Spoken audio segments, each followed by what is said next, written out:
Sallu ala Nabi Muhammad. Takbir. Bapak-bapak, ibu-ibu, hadirin wal hadirat yang dimuliakan Allah, sejenak kita akan mendengarkan ceramah dari santri kita. Walaupun santri kita itu dalam tahap belajar, kita ambil hikmahnya, kita ambil baiknya, mudah-mudahan kita mendapatkan rahmat daripada Allah Subhanahu wa Ta'ala. Jangan lihat siapa yang menyampaikan, tapi lihat apa yang disampaikan.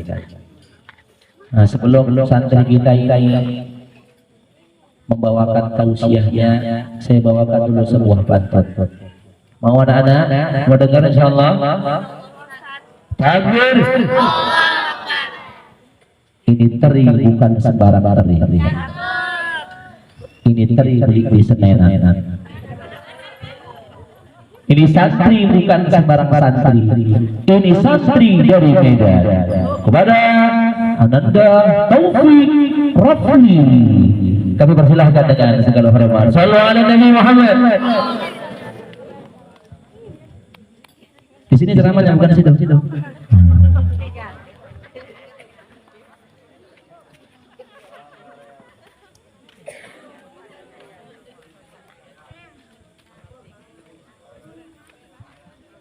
Bismillahirrahmanirrahim. Assalamualaikum warahmatullahi wabarakatuh.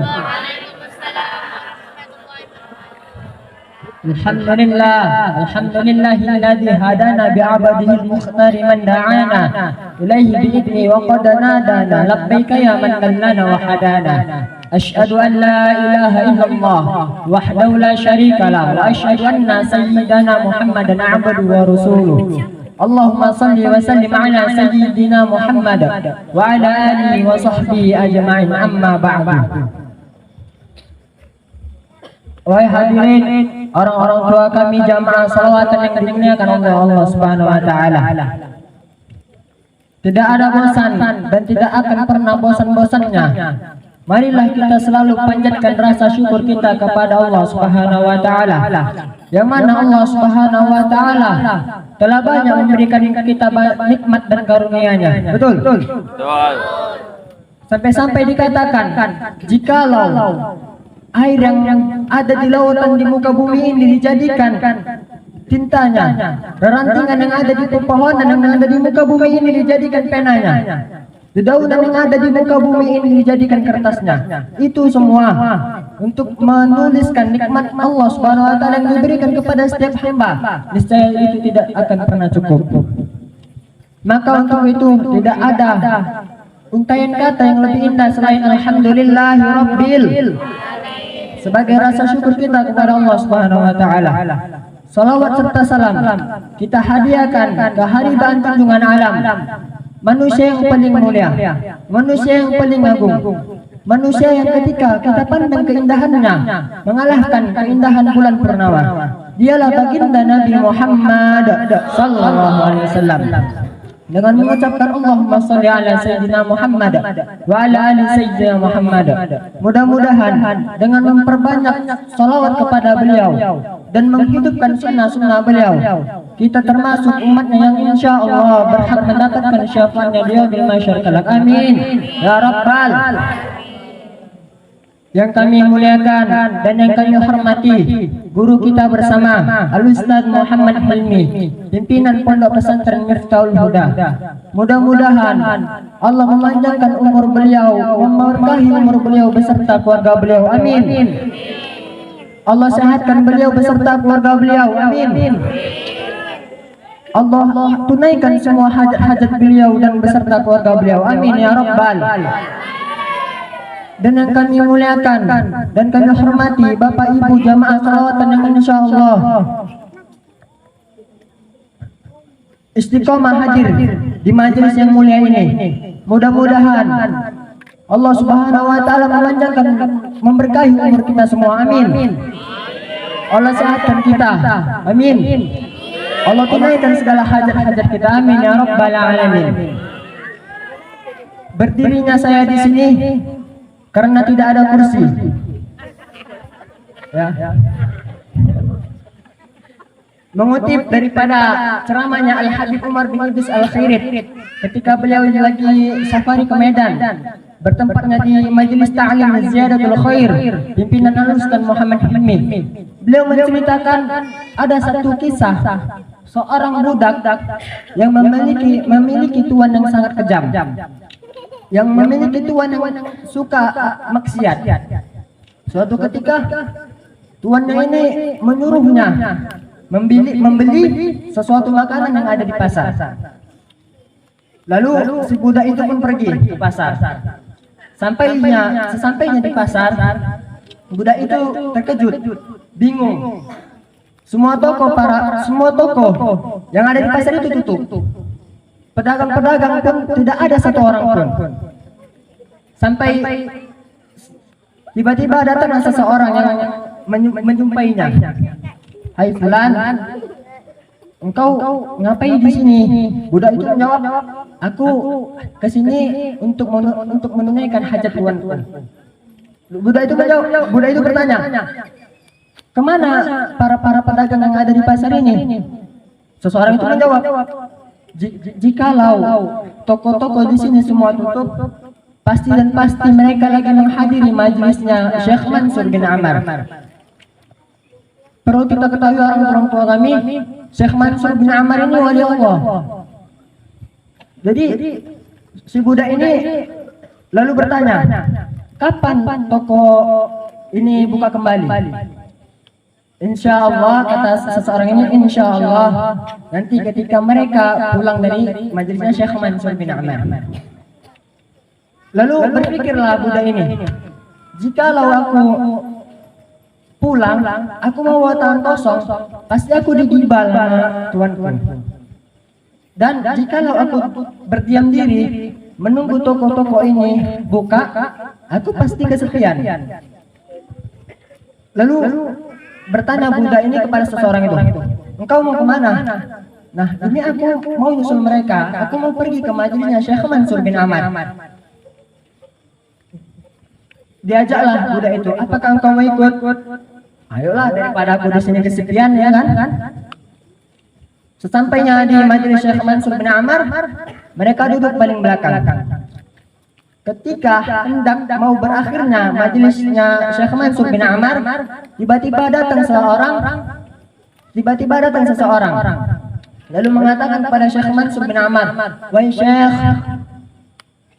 saya lagi membutuhkan 4 dirham. Oke, bahasa kita bilang 40.000. Saya ingin membutuhkan 40.000. Lagi membutuhkan 40.000. Lalu Syekh itu mengatakan kepada jamaah, siapa yang memiliki uang sebanyak 40.000, bawa kemari. Akan kudoakan dia 4 permintaan. Yang insya Allah doa ini diijabah oleh Allah Subhanahu Wa Taala. Semua jamaah saling tanda-tangan. Pada saat itu tidak ada yang memegang duit sebanyak 40.000 itu. Cuman si budak inilah memegang. Itu pun duit tuannya. Datang si budak nekat. Lalu dia mengatakan, saya Syekh, kemari. Lalu apa yang pertama engkau minta? Wahai Syekh, aku ini seorang budak. Aku ingin dimerdekakan oleh tuanku. Aku ingin menjadi manusia seperti biasanya. Lalu Syekh pun mengangkat tangannya. Yang kedua, wahai Syekh, tuanku itu kejam. Tuanku itu suka maksiat, zina, mabuk, nggak pernah ibadah. Aku ingin dia bertobat kepada Allah Subhanahu Wa Taala. Lalu Syekh pun mengangkat tangannya. Yang ketiga, wahai Syekh, aku ingin duit 40.000 aku itu kembali kepadaku. Karena itu bukan duit aku, itu duit tuan aku. Yang keempat, wahai Syekh, aku ingin dosaku, dosa orang yang hadir di majelis ini, dosa tuanku diampuni oleh Allah Subhanahu Wa Taala. Singkat cerita, Acara pun selesai, semua kembali pulang ke rumah masing-masing. Sesampainya budak ini menuju ke rumahnya tanpa ada membawa apa-apa, dengan tangan kosong. Melihat dari kejauhan, tuannya sudah berdiri di ujung dekat rumahnya sambil memegang rotan. Oh, aku nih kena gimbal apa nih? Lalu dengan keberanian si budak ini, memang budak nekat. Dengan keberanian si budak ini menghampiri tuannya. Wahai tuan, sabar dulu. Izinkan aku bicara 10 menit aja. Setelah aku bicara, kau suka hati lah mengapakan aku. Nah, ceritalah. Nah, tadi ketika engkau suruh membeli sesuatu di pasar, semua pasar tutup. Pedagang-pedagang tidak ada di toko-tokonya. Mereka semua pergi ke majelisnya Syekh Mansur bin Amar. Lalu daripada aku nunggu di sana kesepian dan daripada aku pulang ke rumahmu, pasti engkau marah karena aku membawa tangan kosong, tidak membawa apa-apa. Lalu aku pun diajak oleh seseorang untuk pergi ke sana. Ketika acara hendak berakhir, Syekh Mansur bin Amar mengatakan, siapa yang mempunyai duit 40.000 akan kudoakan dia 4 permintaan. Lalu aku yang memiliki duit 40.000 itu pun bukan duit aku, duit engkau. Lalu doa yang pertama apa yang kau minta? Aku minta aku ini budak. Aku ingin merdeka. Aku ingin seperti manusia biasa. Mendengar si tuan itu mendengar perkataan budak itu, langsung seketika, engkau sekarang kubebaskan. Doa pertama terkabul.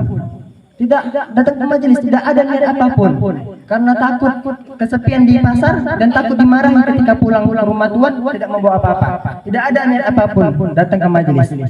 Doa yang pertama terkabul. Doa yang kedua, apa yang kau minta?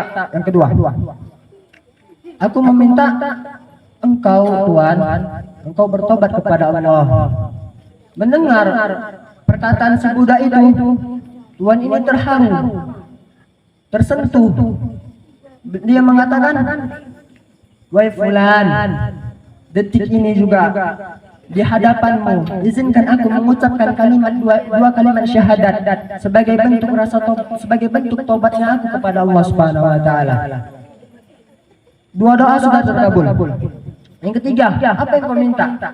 Aku minta uang 40.000 aku itu balik lagi sama aku, karena itu bukan uangku, uangmu. 40.000 dikasih 400.000. Nah, itu bahasa kita 400.000. Namanya tuannya kaya. Tiga doa terkabul.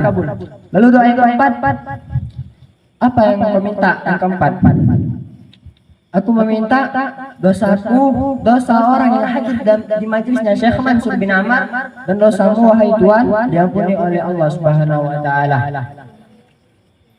Oh, itu nggak bisa. 1, 2, 3, oke lah, aku ngabulkan. Kalau yang keempat itu bukan haknya aku. Malam hari pendatang, Tuhan itu tidur, di dalam tidurnya bermimpi, mendengar seruan suara yang isinya, engkau sudah mengabulkan, saatnya aku yang mengabulkan. Masya Allah, semua doa terkabul. Datang ke majelis karena tidak datang ke majelis tidak ada niat apapun. Makanya apalagi lebih-lebih kita niatkan hadir di majelis yang semisal ini untuk niatkan dimudahkanlah seluruh urusan kita, untuk dimudahkannya segala kehidupan kita, untuk yang bagi-bagi para jomblo untuk dijumpahkan oleh pasangan hidupnya, dilunasi utang-utangnya. Maka niatkan aja.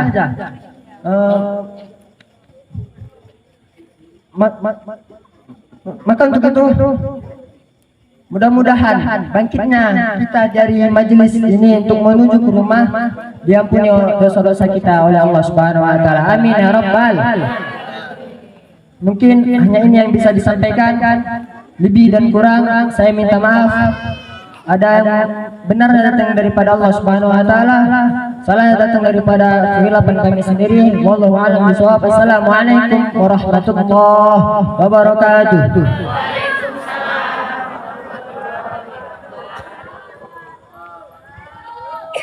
Tepuk tangannya Bapak Ibu.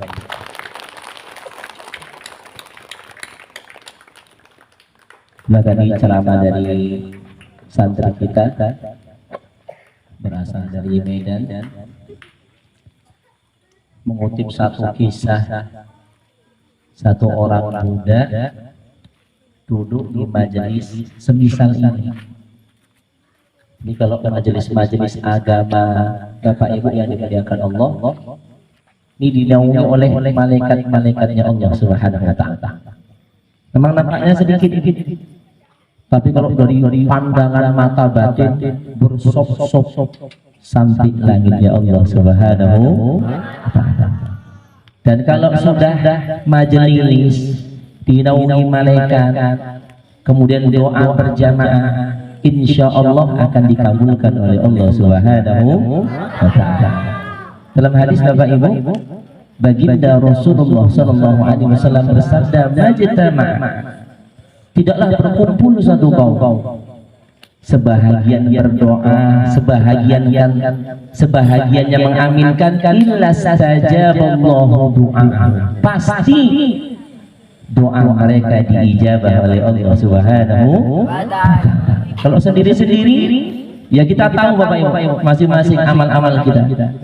Tapi kalau rame-rame bareng-bareng berjemaah, ada kekurangan dari sini ditambal dari sini, insya Allah kemungkinan besar diijabah oleh Allah Subhanahu wa Ta'ala. Jadi doa yang pertama tadi apa? Mana? Dia minta dibebaskan dari perbudakan. Dulu kan ada budak, sekarang nggak ada budak, kecuali di batu bara. Di arah batu bara masih banyak. Udah, mari, nggak kemana? Kojo tak kojo 5.000, ya tak kojo lagi. Biar rumah condong yang penting makan boleh loh. Kok di sana di batu bara itu? Karena kawan saya dulu di Siantar banyak dari batu bara. Nggak kemana? Biar rumah condong yang penting makan boleh loh. Oh, di sana begitu. Kalau manggil anak-anak, mohon maaf, udah, kemari, udah. Mohon maaf Bapak Ibu, kalau di sana manggil laki-laki, wak jantan. Wah, wak jantannya doh. Tado, yang ada wak betino. Kalau di sana begitu manggilnya. Nah, dulu Bapak Ibu ada perbudakan. Jadi ada merdeka, ada budak. Budak ini berdoa kepada Allah yang diaminkan oleh Syekh tadi dan jemaah agar dibebaskan dari perbudakan. Diijabah Allah. Ulama-ulama mengatakan kalau hadir di majelis ini Bapak Ibu, memang kita nggak budak lagi. Cuma kita hari ini budak hawa nafsu, budak harta, budak jabatan. Afara'aita man ittakhadha ilahahu hawa? Di Quran ini. Tidakkah engkau mengetahui orang yang menjadikan hawa nafsunya sebagai Tuhan? Tuhan hawa nafsunya, bukan Allah. Loh, kalau Tuhan kita Allah, sholat 1 hari 5 kali, sholat. Ramadan puasa. Itu kalau kita menganggap Allah sebagai Tuhan. Tapi Allah menyindir dalam Al-Quran, afara'aita man ittakhadha ilahahu hawa? Apakah kalian lihat orang yang menjadikan hawa nafsunya sebagai Tuhan? Kata nafsu A, nafsu B, kata nafsu C, hawa nafsunya Tuhannya. Jadi kita berdoa mudah-mudahan dengan majelis yang mulia ini kita dibebaskan dari perbudakan hawa nafsu, amin. Dari perbudakan harta, amin. Perbudakan jabatan, amin ya Rabbal alamin. Tadi ngonin doa yang kedua tadi. Apa tadi doa yang kedua? Apa tadi? Ya Allah, mudah-mudahan Tuhanku diberikan hidayah. Nah, kita Bapak Ibu dengan majelis ini doa sama Allah. Kok keras sekali hatiku. Payah kan untuk ibadah. Nek tangis sungguh apa? Orang Bapak Ibu mikul puati Pak, nek panen 70 kilo, 80 kilo tahan. Iya. Wangkat beban 80 kilo sanggup. tapi ngangkat selimut yang beratnya cuma 5 on, tapi nggak sanggup. Ada apa? Ya Allah, nggak di sana Bu, di luar sana. Saya nggak nyindir Pak, enggak. Ini saya cerita di sana. Di sana di sini Pak. Enggak ada Mas. Sana di sana. Ya. Kok buat kabut? Sebetulnya kepingin, ada kepingin begitu dengan azan ya nasona. Ada kok abut teman-teman. Ya. Pingin istiqomah bagi jilbab ya dalam hati. Nah, coba imbangan barokah majelis doa nanti ya Allah, dengan barokah salawat majelis ya Allah, terima taubatku dalam buka pintu hidayah ya. Mudah-mudahan kita dikabulkan oleh Allah Subhanahu wa taala. Amin. Dibuka hidayah oleh Allah Subhanahu wa taala. Amin ya rabbal. Doa yang ketiga tadi apa? Mudah-mudahan diganti. Mudah-mudahan waktu kita, capek kita, harta kita, pengorbanan kita diganti yang lebih baik oleh Allah Subhanahu wa taala. Amin ya rabbal. Coba kan pernah saya sampaikan Pak, Allah ganti itu bukan menurut kita. Dalam hadis ada orang minta harta, dikasih Allah harta, karena itu yang terbaik menurut Allah. Tapi kadang-kadang Bapak Ibu, kita minta harta, minta uang, Allah nggak kasih duit.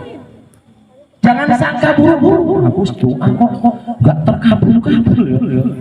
Iya, Pak Ustadz doa pasti diijabah. Ustadz mohon dulu lah ini. Kok nggak terkabul-kabul? Jangan sangka buru dulu. Jangan suudzon terhadap Allah Subhanahu wa taala. Mungkin Bapak Ibu Allah pindahkan yang lebih baik, yang lebih cocok, yang lebih pantas. Mungkin kita nak mau tabrakan Pak Bu, atau mau jatuh, dihindarkan Allah dari kecelakaan, dihindarkan Allah dari musibah. Memang kita nggak dapat duit, tapi dihindarkan Allah dari musibah. Kalau kena musibah, kena bencana, keluarnya lebih baik lagi. Atau yang terakhir Bapak Ibu, doa kita disimpan di khazanahnya Allah Subhanahu wa taala. Jadi dalam riwayat disebutkan waktu begitu orang meninggal dunia, dinampakkan Allah doa-doa yang nggak pernah terkabulkan, yang belum dikabulkan, keinginan kita, hajat-hajat kita yang belum terpenuhi itu ditampakkan Allah pahalanya, besar pahalanya.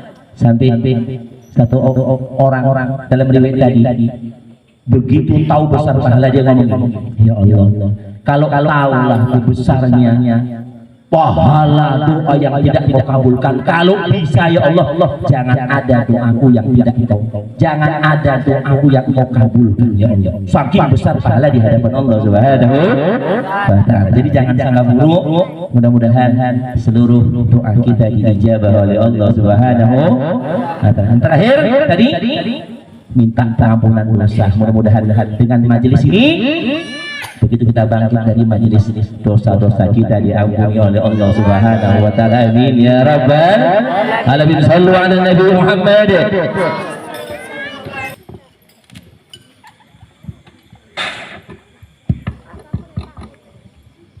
Takbir. Allahu akbar. Kesenainan beli tomat. Beli tomat tempat aman. Kalau bapak-bapak, ibu-ibu umatnya Nabi Muhammad, jawab salam saya dengan semangat. Assalamualaikum warahmatullahi wabarakatuh.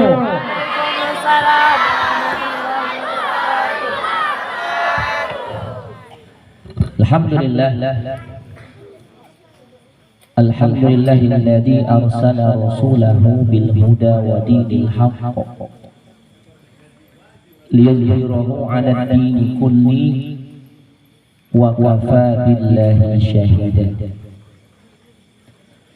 Asyhadu an la ilaha illallah wahdahu la syarika lah وأشهد أن سيدنا محمدا عبده ورسوله الذي لا نبي بعده. اللهم صل وسلم على هذا النبي الكريم سيدنا ومولانا محمد وعلى آله وصحبه أجمعين. أما بعد. Orang-orang tua kami, bapak-bapak, ibu-ibu yang kami banggakan, anak-anak sekalian yang mudah-mudahan di malam hari yang berbahagia ini seluruhnya kita mendapatkan curahan rahmat daripada Allah Subhanahu wa taala. Memang terpikir baru selesai maulid, kira-kira malam minggu buat selawatan enggak ya? Kok digawe gini teko pula. Cuma orang-orang tua kami, memang orang beriman beginilah kesenangannya. Jadi senangnya kita itu, gembiranya kita itu kalau ada majelis agama, kumpul-kumpul sama orang-orang yang soleh. Inilah kegembiraan kita. Mohon maaf kalau orang-orang yang nggak punya agama, nggak ada iman, mungkin cari kebahagiaan di klub, diskotik, tempat-tempat hiburan, karena mereka nggak punya agama. Tapi kalau kita orang-orang yang ngerti nilai agama, yang Allah karuniakan iman, inilah kebahagiaan kita. Di majelis agama, berkumpul dengan orang-orang solih. Dan memang orang yang beriman itu, Bapak Ibu, gak pernah jenuh, malah rindu. Kapan sholat lagi? Kapan Ramadan lagi? Rindu. Nida maulid, kapan maulid lagi? Kapan Isra Mi'raj lagi? Kapan selawatan lagi? Bukan jenuh, malah rindu. Mohon maaf, kalau orang-orang jenuh ibadah bahaya. Waduh, sembahyang meneng. Sampai Ramadan meneng. Selawatan enggak begitu. Dalam hadis orang-orang tua kami sering saya ulang-ulang untuk saya dan kita semua, baginda Rasulullah sallallahu alaihi wasallam bersabda, la yashba'al mu'min. Kalau anak-anak yang sudah belajar nahwu shorof, Nabi menggunakan lan yashba'al. Lan itu huruf istiqbal, sampai kapanpun, gak ada akhirnya. Sampai kapanpun, la yashba'al mu'min. Orang beriman itu tidak pernah jenuh dengan kebaikan. Gak pernah jenuh dengan amal soleh, gak pernah bosan. Sampai kapan? Hatta yakuna muntahahul jannah, sampai dia masuk ke dalam surganya Allah Subhanahu wa ta'ala. Mudah-mudahan kita diberikan istiqomah oleh Allah Subhanahu wa ta'ala sampai kita menghadap Allah istiqomah dalam mentaati Allah Subhanahu wa ta'ala. Amin ya rabbal alamin. Nah, sedikit Bapak Ibu, karena ini masih bulan Rabiul Awal, kita cerita sedikit tentang syafaatnya baginda Rasulullah sallallahu alaihi wasallam. Orang-orang tua kami dimuliakan Allah. Alam akhirat itu, kengeriannya, kedahsyatan itu sebetulnya tidak terbayang. Kalau kita sering mendengar ceramah atau kita pernah lihat video, gambaran, itu gambaran yang sesungguhnya lebih dahsyat dari. Tengok dalam Al-Quran, yauma tazhalu kullu murdi'atin amma arda'at wa wada'u kullu dzati hamlin hamlaha. Allah menggunakan bahasa di saat itu saking murihnya hari kiamat, saking huru haranya hari kiamat, sampai ada ibu yang sedang mengandung, menggugurkan kandungannya. Saking dahsyatnya itu. Saking ngerinya itu, ada wanita yang sedang mengandung akan menggugurkan kandungannya berguguran saking dahsyatnya hari kiamat. Wa tadau kullu dzati hamlin hamlaha, dan setiap ibu yang menggendong anaknya lupa dengan bayi yang disusuinya. Kalau kasih ibu kan masya Allah, kasih ibu sepanjang masa, sepanjang jalan, nggak ada akhirnya kasih ibu. Luar biasanya ini. Capek tidur, malam-malam anaknya baru anak bangun lagi. Yang lucunya bapaknya suaminya disenggol pakai kaki, anakmu tangi, anakmu loh yang gak sopo, astagfirullahaladzim. Baru tidur ibunya, payah, rewel, sakit, meriang, demam, baru tidur. Bangun lagi, ngompol, bapaknya bangun duluan, disenggol pakai kakinya, mohon maaf, anakmu tangi, wah anakmu tangi, anak sopo itu, ya Allah, inna lillahi wa inna ilaihi raji'un. Makanya betul kalau syair tak terbayang rintihan tangismu di saat melahirkanku. Saya semenjak punya istri, Bu, nyaksikan istri saya melahirkan, ya Allah, begitulah pengorbanan seorang ibu. Bapak, ikut Pak kalau istrinya melahirkan, dampingi. Wah, gak usah lanjut buai. Tengok dulu, biar kita tahu dulu pengorbanan istri gimana, pengorbanan ibu kita dulu gimana. Pengorbanannya, ya Allah, ya Rabbi, begitulah pengorbanan. Tak terbayang rintihan tangismu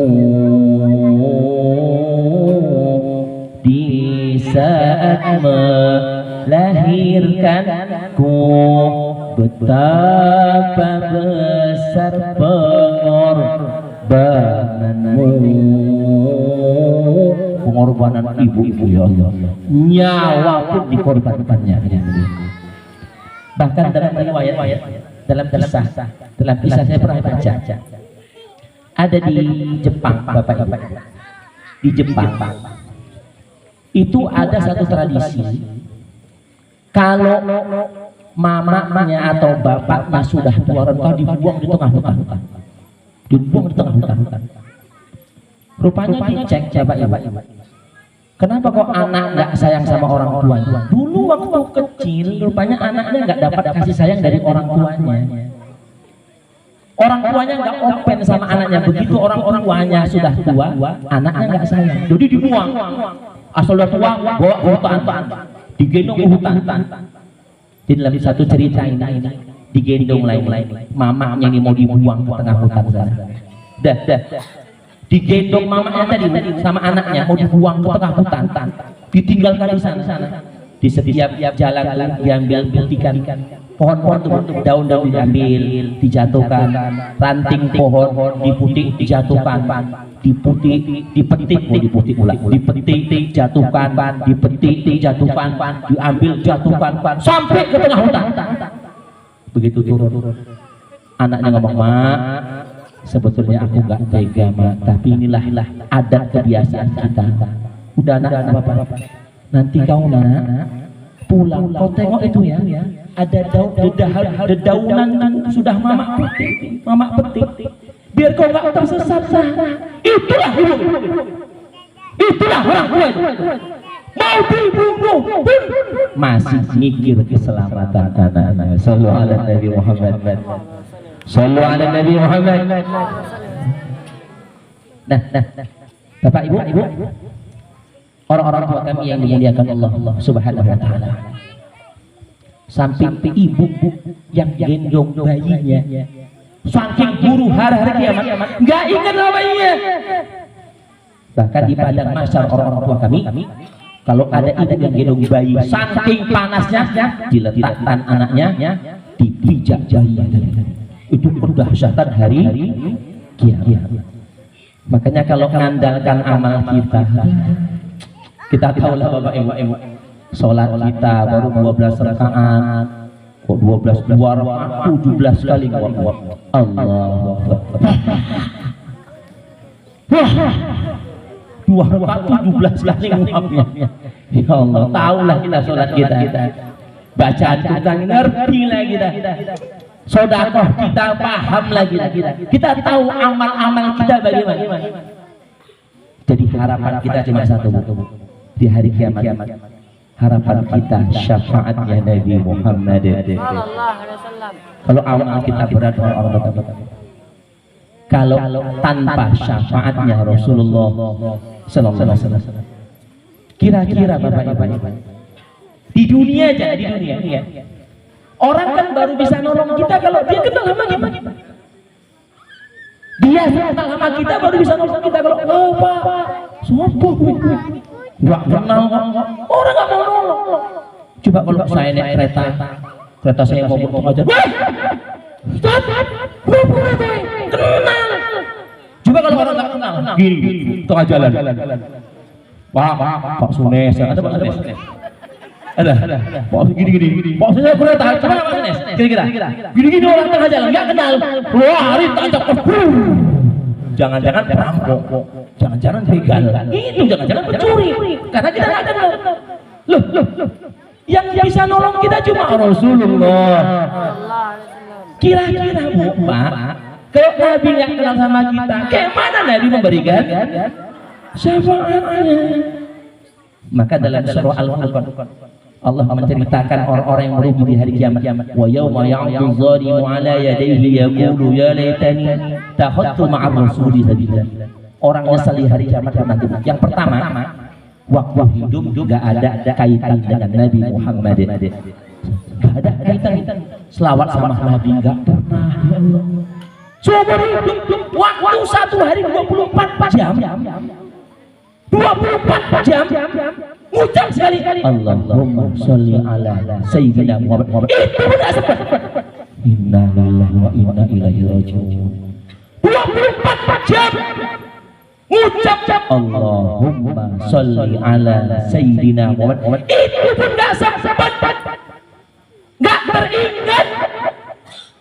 Padahal nyanyi 100 nyanyi bisa dia buat. Tapi salawat Allahumma sholli ala sayyidina enggak pernah ya Allah. Enggak pernah hidupkan sunnah Nabi. Sedih kita. Ada majelis-majelis selawat enggak pernah hadir, enggak pernah duduk.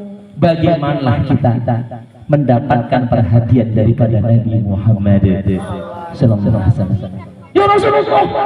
Siapa wah, ini masalah. Ini majelis juga berat kok. Wah, kan itu logika orang-orang kita. Makanya harapan kita hanya Nabi Muhammad sallallahu alaihi wasallam. Saya bacakan hadisnya orang-orang dalam kitab Tijan Ad-Dori. Jadi biasa kalau guru-guru saya kalau buat majelis ada kitabnya begitu, saya bacakan hadisnya ya. Ruwiya annahu idza jama'a Allahu an-nasa fi sha'idin wahidin yaumal qiyamah. Nanti di hari kiamat di padang mahsyar kita dikumpulkan Bapak Ibu. Jadi satu di mahsyar dari Nabi Adam sampai bayi terakhir kali lahir di dunia ini, seluruh dunia dikumpulkan Allah jadi satu. Semua depan. Maulid semalam udah bingung ini. Nyari anak nanti. Nyari tetangga, ini tekoh, loh, kok nggak tekoh? Itu baru berapa? Kalau Bapak Ibu yang sudah pernah haji atau umroh, ya Allah, ramainya ribuan jutaan orang di sana. Itu kita pun sudah bingung. Bagaimana manusia dikumpulkan Allah dari sejak zaman Nabi Adam sampai bayi terakhir kali lahir di dunia, Allah jadikan, Allah kumpulkan di tempat yang satu, berdesak-desakan. Dan lebih parah orang-orang di saat itu matahari satu jengkal dari kepala. Berapa lama Bu? Pak? Di sini? Alfa amin, di padang mahsyar selama 1000 tahun. Bukan setahun, bukan 1 jam. Alfa am, 1000. Nggak terbayangkan orang-orang. Dan ini pasti. Yang lebih ngerinya, 1 hari di akhirat 1000 seperti 1000 tahun di kita. 1000 tahun Bu, di akhirat baru 1 hari. Ini 1000 tahun akhirat, 1000 tahun akhirat kumpul jadi satu, berdesak-desakan, panas, matahari 1 jengkal dari kepala. Orang bingung, gimana ya Allah, gimana, minta tolong bahkan dalam surah Abasa apa nana, yauma yafirul mar'u min akhi, terus wa ummihi wa abi, terus wa sahibatihi wa bani. Orang kalau jumpa saudaranya, kakak adik, abang adik jumpa, lari, takut diminta, dia bingung, diminta tolong pula lari, jumpa saudara lari, jumpa kawan lari. Saking dahsyatnya hari kiamat hadirin. Sampai diceritakan dalam hadis ini, sampai orang berangan-angan, udah ya Allah, kalau memang udah nggak tahan kali ya Allah, kalau memang masuk neraka jahanam, masuk neraka aja lah. Saking nggak tahan itu. Oh udah masuk neraka aja ya Allah, nggak sanggup aku, nggak tahan ya Allah. 1000 tahun berhimpitan, berdesak-desakan, matahari 1 jengkal dari kepala. Orang nggak tahan ya Allah, kalau memang masuk neraka aja nggak apa-apa. Padahal neraka lebih ngeri lagi, lebih parah lagi. Sampai ke orang-orang kalau dapat masalah, oh mati ya Allah, mati ya Allah. Pikirnya mati itu gampang, mati itu mudah. Padahal dibalik kematian lebih parah lagi hadirin yang mulia. Nah, di saat itu ada sebagian orang mengatakan begini. Yuk fayakuluna, yuk datangi Nabi Adam. Nabi Adam itu kan bapaknya manusia. Ya, hati-hati anak-anak yang sekolah umum. Itu di sejarah diajarkan. Kalau mohon maaf, teori Darwinisme itu. Kalau manusia mohon maaf berasal dari monyet. Ya Allah, ya Rabbi. Kita dibilang monyet. Manusia purba, saya dulu belajar di sana gitu tuh. Di IPS sejarah tuh Homo sapiens. Dari tegak dari manusia. Kita dari monyet kan. Ya Allah ya Rabbi. Jangan percaya anak-anaknya. Kita ini keturunan Nabi Adam. Buang kok keturunan monyet. Inna lillahi wa inna ilaihi. Lo dulu di zaman Nabi Musa kan pernah Pak itu dikutuk umatnya, jadi mohon maaf, jadi monyet itu 40 hari 40 malam, setelah itu wafat, meninggal dunia semua. Jadi kita ini keturunan Nabi Adam alaihissalam. Yuk minta tolong sama bapak kita, yuk kakek moyang kita, yuk. Maka rami-rami orang mendatangi Nabi Adam alaihissalam. Fayaqulun ya abal bashar al-amru alaina syadidun wa anta alladhi khalaqaka Allahu biyadihi. Ya Nabi Adam, wahai bapak, tolonglah kami. Cemana ini, bingung ini, belum ada keputusan dari Allah ini. Engkau kan bapaknya manusia, Allah menciptakan engkau langsung dengan kekuasaannya Allah Subhanahu wa ta'ala. Mintalah sama Allah, berilah pertolongan kepada kami. Apa jawaban Nabi Adam? Kata Nabi Adam, lastuhuna, aku nggak sanggup minta tolong, nggak sanggup memberikan pertolongan kepada kalian. Qad akhrajtu minal jannati bi khati'atin. Aku pun dulu masuk surga, di surga keluar sebab berbuat kesalahan. Jadi aku malu minta sama Allah. Cobalah datang sama Nabi. Rame-rame dulu, Pak. Rame-rame orang mendatangi Nabi Nuh alaihissalam. Kata Nabi Nuh, aku pun nggak sanggup. Aku pun bingung. Nabi jadi Nabi Nuh itu Rasul ulul azm. Ada 25 Nabi dan Rasul, ayo. Adam, Idris, Nuh, Saleh, Ibrahim, Lot, Mail, Yusuf,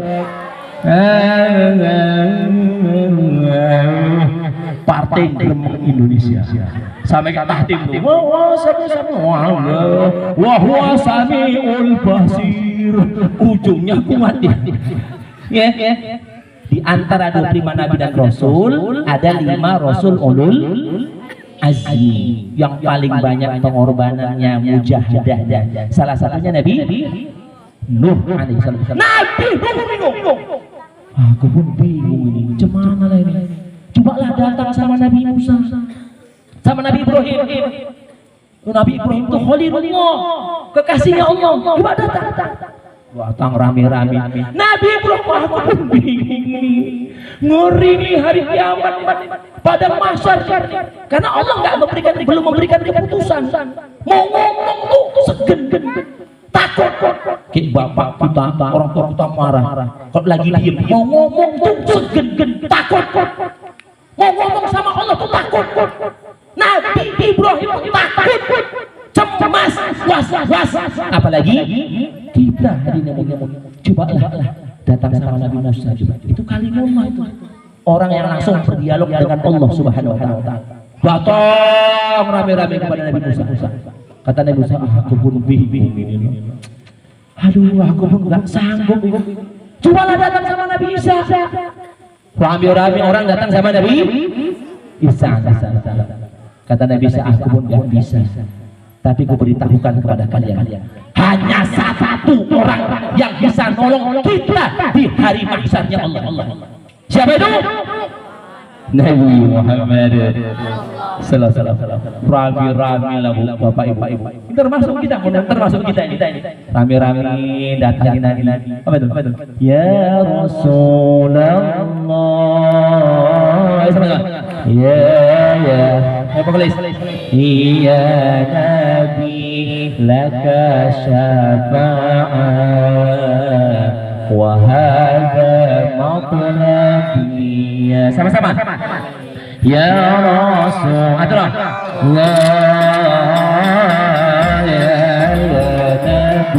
Ya Nabi laka syafa'ah wa hadha matlabi. Ya Nabi antal murtada ya Zihad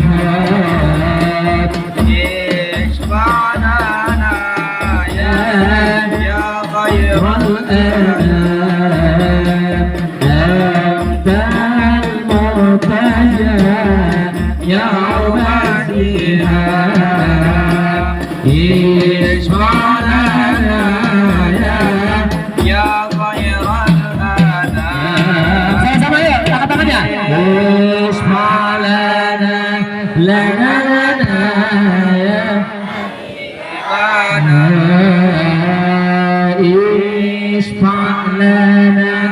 lana habibana laka syafa'ah ya Rasulullah ya Nabi. Sekali lagi, ya Rasulullah ya Nabi laka syafa'ah wa ya Rasulullah, laka syafa'ah. Yang bisa ngasih syafaat hanya Nabi Muhammad. Ishfa' lana ya habibana. Kok kita sering selawatan gak tanda itu. Ya gak kurang. Apa ini?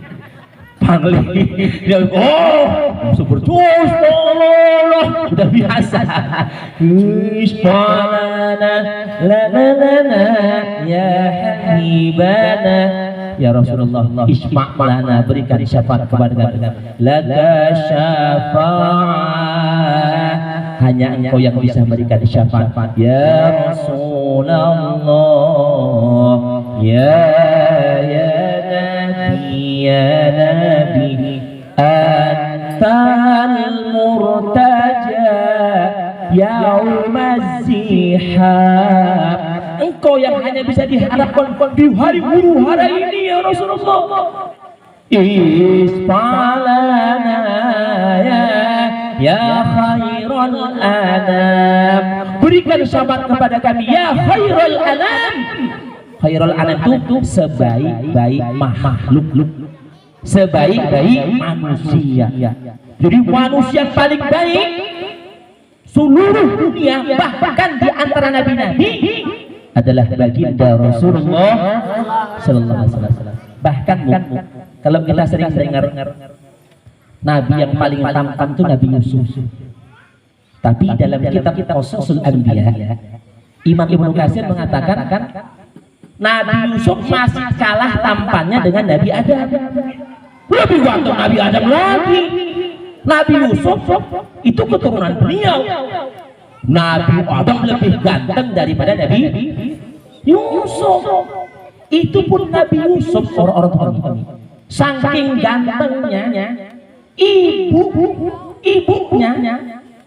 tuan perempuannya jatuh cinta kepada Nabi Yusuf yang bernama ibunda Sulaimah. Sampai tersumpah, wah, mosok ambil budak seneng. Koyok opo, wah gitulah orang belum tahu kegantengan Nabi Yusuf. Besok diundang sama ibunda Sulaimah, istri pembesar diundang, kasih buah kayak seperti mangga atau apel yang dikupas kulitnya, dikasih pisau tajam.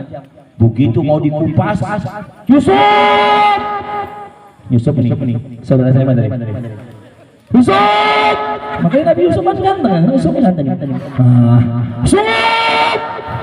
keluarlah Bang Yusuf. Coba Bang Yusuf lagi mari. Ya, Nabi Yusuf keluar lagi ngiris saking tampannya nggak terasa, tangannya dibersih. Lagi bajunya. Mahadza basyara. Di Quran tuh. In hadza illa malakum karim. Ini bukan manusia saking gantengnya. In hadza illa malakum karim. Ini malaikat yang mulia saking gantengnya. Ya Allah ya Rabbi. Enggak kerasa. Makanya kan ada satu orang ulama begini. Waktu ada hadis kita gitu. Cetahannya Ibnu. Nah, ada satu orang ulama baca hadis. Ada di satu hadis itu sakaratul maut itu ngerinya luar biasa. Seperti mohon maaf, pohon berduri itu dimasukkan dari bubur, dari pantat, mohon maaf, dimasukkan, tembus ke mulut, ditarik. Itu waktu sakaratul maut. Waktu ruh dicabut, mohon maaf, dari bawah itu dimasukkan pohon berduri sampai ke mulut, ditarik. Sakitnya lebih sakit dari 70 tebasan pedang dari ngerinya itu. Tapi dalam satu riwayat Allah mencabut orang beriman seperti narik rambut di tepung. Gimana ini riwayat satu begini. Rupanya Bapak Ibu itu seperti kisah Nabi Yusuf ini. Sebetulnya sakit tadi. Sakit.